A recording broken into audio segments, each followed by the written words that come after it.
एक गांव में श्यामू नाम का एक किसान रहता था। वह बहुत बुद्धिमान है। उसके परिवार में उसकी बीवी और एक बेटा है जिसका नाम गोलू। एक दिन गोलू अपनी माँ से पूछता है कि माँ, इंसान की कीमत क्या है? तो उसकी माँ बोलती है कि बेटे, इंसान की कोई कीमत नहीं होती, वो तो अनमोल है। गोलू फिर से सवाल करता है कि ऐसा है तो फिर दुनिया में कुछ इंसान गरीब तो कुछ अमीर क्यों हैं? किसी का सम्मान कम और किसी का ज़्यादा क्यों है? तो ये सुनकर माँ हैरान हो जाती है और बोलती है कि ये सवाल अपने पिताजी से करो।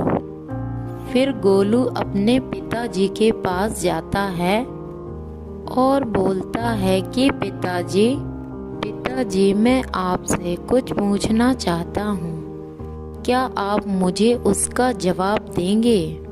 पिताजी बोलते हैं, हाँ गोलू बोलो। गोलू बोलता है, पिताजी, इंसान की कीमत क्या है? पिताजी बोलते हैं कि इंसान की कीमत बहुत ही अनमोल है। तो गोलू बोलता है कि मैं समझा नहीं पिताजी। अगर ऐसा है तो फिर इंसानों के साथ भेदभाव क्यों? कुछ लोग अमीर तो कुछ लोग गरीब क्यों हैं? किसी का सम्मान ज़्यादा और किसी का कम क्यों है? फिर पिताजी बोलते हैं, अच्छा, जो सामने मिट्टी पड़ी है उसकी कीमत क्या है? तो गोलू बोलता है, इस मिट्टी की कोई कीमत नहीं है। पिताजी बोलते, अगर मैं इस मिट्टी का एक दिया बना दूं तो उसकी कीमत क्या होगी? गोलू बोलता है, 10 रुपए। फिर पिताजी बोलते हैं, अगर मैं इस मिट्टी का एक घड़ा बना दूं तो उसकी कीमत क्या होगी? गोलू बोलता है, 100 रुपए। पिताजी बोलते हैं कि एक मिट्टी की मूर्ति बना दूं तो उसकी कीमत क्या होगी?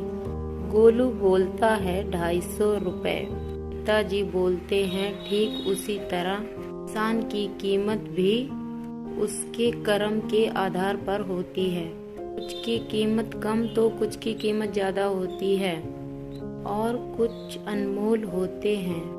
गोलू को अपने सवालों का जवाब मिल जाता है। फिर वह अपने पिताजी के साथ खुशी खुशी अपने घर की तरफ जाने लगते हैं।